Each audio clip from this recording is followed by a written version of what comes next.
চৈত্রের শেষ ভাগেই স্পষ্ট হয়েছে গ্রীষ্মের আগমনী বার্তা।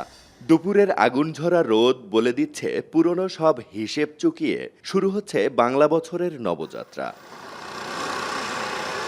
প্রকৃতির বিরূপ প্রভাবে চৈত্র মাসে কোকিলের কুহুতান কমেছে, কিন্তু সেই সুর যেন ধরা দিয়েছে আয়তানুর রহমানের তৈরি বাঁশিতে।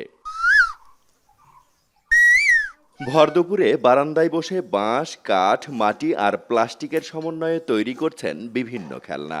দুপচাচিয়া উপজেলার খোলাস গ্রামের প্রতিটি বাড়িতেই চলছে খেলনা তৈরির ব্যস্ততা।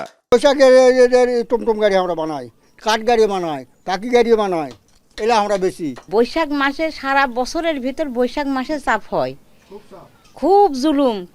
সারা বছর কার মনে করে রোজগার তুলে নেওয়া যায়। এগুলো আমরা বেশিরভাগ নিজেরাই বানাই, আর যেগুলো বাইরে যায় সেগুলো মানে পাইকারি দেওয়া হয়, ওরা অন্য থেকে নিয়ে কিনে বিক্রি করে। বৈশাখী মেলায় প্রদর্শনের জন্য প্রস্তুত হচ্ছে কলের গান, মাতুল, জোয়াল, হারিকেন সহ হারিয়ে যাওয়া প্রায় শতাধিক জিনিসপত্রের সংগ্রহশালা। উদ্যোক্তারা বলছেন, পরবর্তী প্রজন্মের সাথে গ্রামাঞ্চলে ব্যবহৃত জিনিসপত্রের পরিচয় করিয়ে দিতেই এই উদ্যোগ।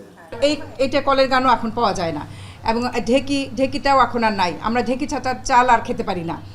হারিকেন পাওয়া যায় না, ইলেকট্রিসিটি। যদিও আমাদের আধুনিকতার ছোঁয়া অবশ্যই থাকবে, কিন্তু ভবিষ্যৎ প্রজন্মকে দেখানোর জন্য আমরা এই সংগ্রহশালাটা করেছি। বর্ষবরণের এত সব আয়োজন থাকলেও কুমারপাড়া থেকে হারিয়ে গেছে মাটির খেলনা তৈরির ব্যস্ততা। জেলার আরিয়া, মহিষাবান ও শাখারিয়ার মতো বড় বড় পালপাড়াতে আর তৈরি হয় না মাটির খেলনা।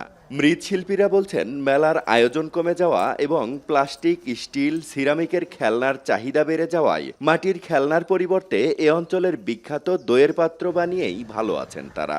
বৈশাখী জিনিস বানায় না, বৈশাখী জিনিস ওই সিজন টাইমে চলে, তারপর আর চলে না। মূলত টুকটাক যেটুকুই কাজ করি, বিভিন্ন দোকানপাট আসে যেগুলো চলে আর কি, টুকটাক চলে তাই নিয়ে আর কি। আর মূলত বৈশাখ উপলক্ষে আর কোনো কাজই হয় না আর কি। অন্যদিকে বর্ষবরণের আয়োজন কমায় উদযাপনে তৃপ্তি নেই প্রবীণদের। তাদের দাবি, আগের মতো বড় পরিসরে বর্ষবরণের আয়োজন করতে রাষ্ট্রীয়ভাবে উদ্যোগ নেওয়া প্রয়োজন। সংস্কৃতিকে যদি আপনি জিইয়ে না রাখেন, জীবন্ত করে না রাখেন, কারা এটা করবে?